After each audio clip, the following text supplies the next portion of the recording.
حضرت سیدہ فاطمہ بنت اسد سلام اللہ علیہا ان کے ایمان کے حوالے سے تمام علماء متفق ہیں کہ حضرت فاطمہ بنت اسد رضی اللہ تعالیٰ عنہ یہ ان مخصوص اور ان قسمت خواتین میں سے ہیں کہ جنہوں نے سب سے پہلے اسلام قبول کیا ہے۔ آپ اسلام لانے والی 5ویں یا 6ٹھی خاتون ہیں، اور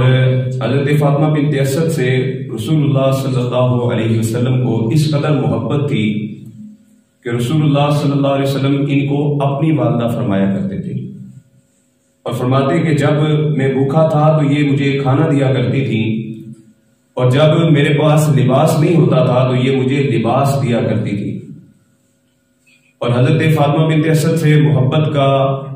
ایک حسین انداز اس وقت نظر آیا جب حضرت فاطمہ بنت اسد رضی اللہ تعالیٰ عنہ کا انتقال ہوا،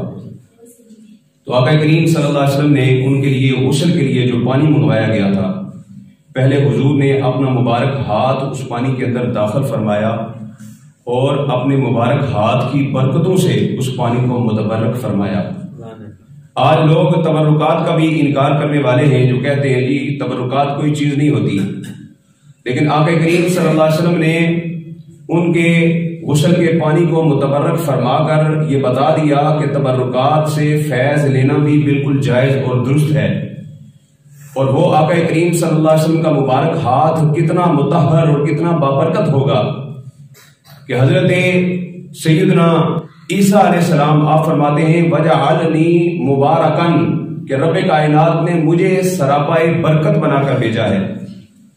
اگر حضرت عیسیٰ علیہ السلام سراپائے برکت ہیں، جو آقا کریم صلی اللہ علیہ وسلم کے مقتدی ہیں، معراج کی رات حضور کے پیچھے نماز ادا کرنے والے نبی کا اگر یہ مقام ہے کہ وہ سراپائے برکت ہیں، تو پھر میرے آقا کے مبارک ہاتھ کی برکتوں کا عالم کیا ہوگا؟ رب کائنات نے ان کو کتنی برکتیں عطا فرمائی ہوں گی۔ غسل دیا گیا اور پھر رسول اللہ صلی اللہ علیہ وسلم کو خبر دی گئی کہ یا رسول اللہ غسل دے دیا گیا ہے، تو آقا کریم صلی اللہ علیہ وسلم نے خود اپنا جو مبارک جبہ پہنا ہوا تھا، حضور نے خود وہ جبہ اتار کر دیا اور فرمایا کہ اس جبے سے میری ماں کو کفن دیا جائے، میرے اس جبے سے ان کو کفن دیا جائے۔ کتنی برکتیں! اور وہ جبہ جس کے بارے میں حضرت اسماء بنت ابی بکر رضی اللہ تعالیٰ عنہ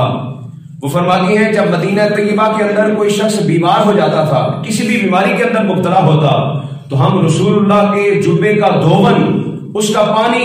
اس بیمار کو پلا دیتے تھے، رب کائنات اس کے صدقے سے اس کو شفا عطا فرما دیتے۔ اتنا بابرکت وہ جبہ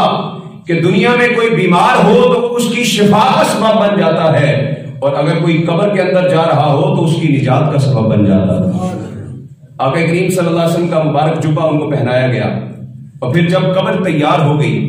تو رسول اللہ صلی اللہ علیہ وسلم خود تشریف لے گئے، اور خود حضور صلی اللہ علیہ وسلم قبر مبارک کے اندر اترے، اور اتر کر حضور صلی اللہ علیہ وسلم قبر کے اندر لیٹ گئے، اور پھر لیٹ کر رسول اللہ صلی اللہ علیہ وسلم نے ہاتھ اٹھا کر رب کائنات کی بارگاہ میں دعا کی کہ یا باری تعالیٰ بحق محمد بحق نبی کا، اے اللہ تیرے محبوب نبی محمد کے وسیلے سے اور مجھ سے پہلے 1,24,000 انبیاء کے وسیلے سے مولا میں دعا کرتا ہوں میری ماں فاطمہ بنت اسد کی قبر کو کشادگی عطا فرما۔ رسول اللہ صلی اللہ علیہ وسلم نے اس دعا سے نوازا، اور خود حضور کا قبر میں اترنا کتنا بابرکت ہے۔ علماء فرماتے ہیں کہ قبرستان کے اندر ساری قبریں ایک جیسی نہیں ہوتی، سارے قبرستان بھی ایک جیسے نہیں ہوتے، اور سارے قبرستانوں میں ساری قبریں بھی ایک جیسی نہیں ہوتی، کیونکہ کسی قبرستان کی کسی قبر میں جب اللہ کا ایک ولی لیٹ جاتا ہے تو اس ایک ولی کے صدقے سے اللہ تبارک و تعالیٰ سارے قبرستان سے عذاب اٹھا لیا کرتا ہے۔ جب حضور کی امت کا ایک ولی قبر کے اندر لیٹے تو اتنی رحمتیں نازل ہوتی ہیں کہ اس قبرستان میں عذاب داخل نہیں ہوتا،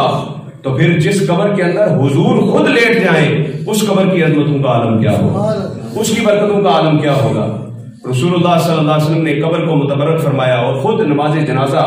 رسول اللہ صلی اللہ علیہ وسلم نے پڑھائی، اور پھر حضرت عباس حضرت سیدنا علی مرتضیٰ کے ساتھ مل کر خود حضور نے ان کو قبر مبارک کے اندر اتارا۔